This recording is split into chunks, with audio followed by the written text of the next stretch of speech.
recourse is again had to magic. The golden phallus is rendered alive by the secret processes rescued from the lost book of Thoth. Thus the divine power of Osiris is restored through the regeneration of man himself and the processes of initiation. In the Greek system, man was rendered divine because his composition contained the blood of Bacchus, they believe, and in Egypt because it contained the seminal power of Osiris.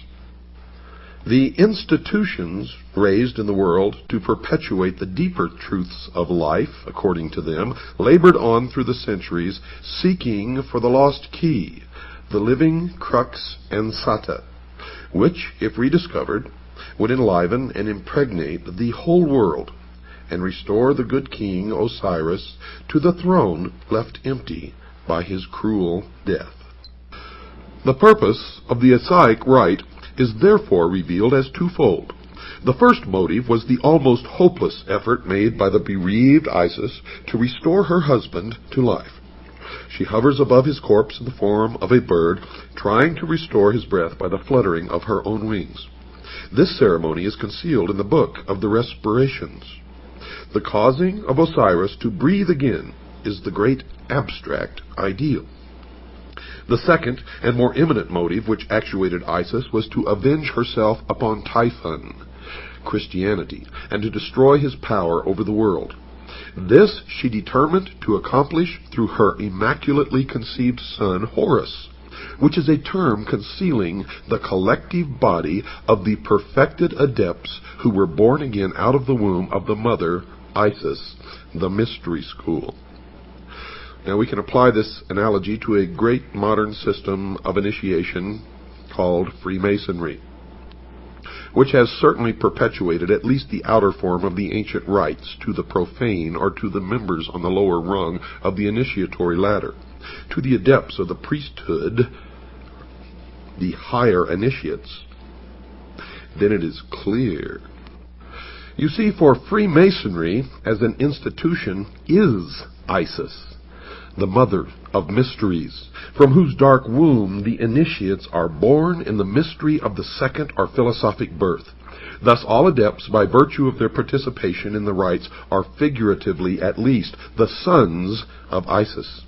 As Isis is the widow seeking to restore her lord and to avenge his cruel murder, it follows that all master masons or master builders are widows' sons. They are the offspring of the institution, widowed by the loss of the living word, and theirs is the eternal quest they discover by becoming.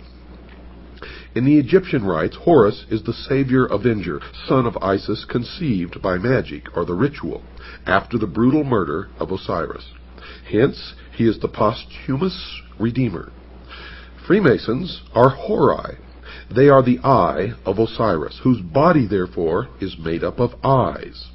Each initiate is a Horus, each is a hawk of the sun, spelled S-U-N, and for one reason is each raised, and that is that he may join the army which is to avenge the destruction of wisdom and restore the reign of the all-seeing Lord, Lucifer. Each one is dedicated to the overthrowing of the reign of Christianity. The great battle in which the sons of the hawk rout the hosts of darkness is the mysterious Armageddon of Revelation. You see, they believe Lucifer is the god of light, and Jehovah, or Yahweh, is the god of darkness. They believe that the Armageddon of Revelation is the Kurukshetras of the Mahabharata and the Ragnarok of the Eddas. In this battle, the hosts of the adversary shall be routed forever. The great purposes of the Osirian rite are thus revealed in an unsuspected clarity. The Hershesti are philosophically opposed to the reign of ambition. It is their duty to reestablish that golden age when wisdom personified as Osiris and not selfishness personified by Typhon shall dictate the whole course of human procedure. The day must ultimately come when the Hori, by virtue of their royal purpose, accomplish the consummation of the great work. The great work, folks, is the elevation of man to the illumined man are 666 in the establishment of a one-world totalitarian socialist utopia on earth. The missing word will be found, and the golden substitute will be replaced as promised in the ancient rite. Osiris will rise in splendor from the dead and rule the world through those sages and philosophers in whom wisdom has become incarnate. It should be particularly noted that the Egyptians do not regard Osiris as wholly dead, but view him as continuing to live in the underworld, where he superintends the ceremony of the psychostasia. The underworld is not the sphere of the dead alone. It is the world of the mysteries.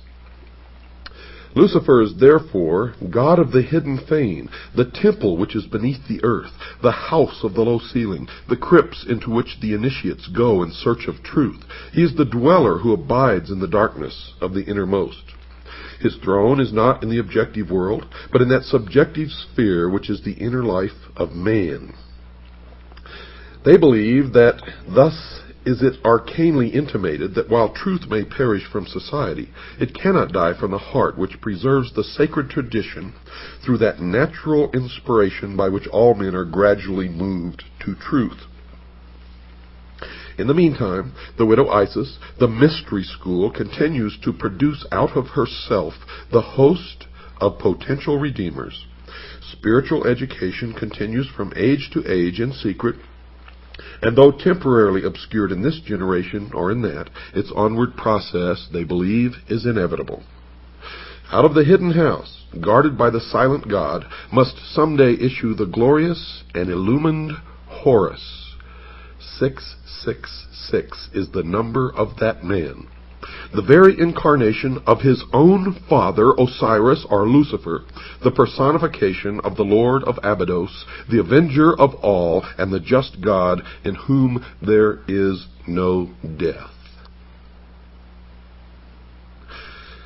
Folks, tonight's episode of The Hour of the Time has been brought to you by the Pilot Connection. Give them a call. They can help you.